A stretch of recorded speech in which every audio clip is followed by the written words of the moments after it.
આપણું મન ખરાબ ખરાબ સંકલ્પ કર્યા કરે અને જેવું ચિંતન મનન કરીએ ને એવી મૂર્તિ બંધાઈ જાય ને એવું દેખાય.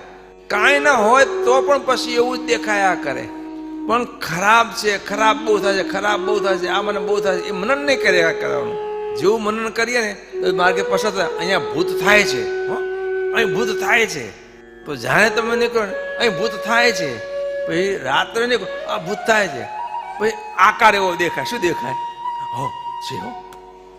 મનન કરવાથી ઘાટની મૂર્તિ બંધાય જાય. બાપાશ્રી કહે છે જેવું મનન કરીએ એવું થઈ જાય, એવું દેખાવા માંડે. પછી ઊંઘમાં એ દેખાય. માટે ક્યારે પણ ખરાબ ચિંતન ખરાબ મનનથી મુમુક્ષુ કંટાળી નહીં જવું, હિંમત નહીં હારી બેસવી, પણ એ મનને એ ચિત્તને સારામાં જોતરવા પ્રયત્ન કરતા રહેવું. શું કરવાનું?